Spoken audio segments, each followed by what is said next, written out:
Assalamu alaikum warahmatullahi wabarakatuh. Yan uwa na ta baki daya barka ku da wani haka bar ku da nan lokaci. Ya muna dauke da fina-finai kamar yadda muka saba.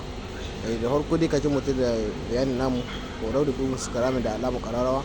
Ya da lokacin da muka da shirye-shirye mu za ga su akai insha Allah.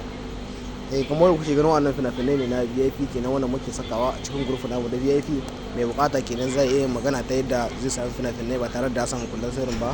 Zai same su cikin sauki a cikin group na VIP kenan wanda ana biyan kuɗi ne, idan ka biya kuɗin ka ne za a saka ka a cikin group ke insha Allah.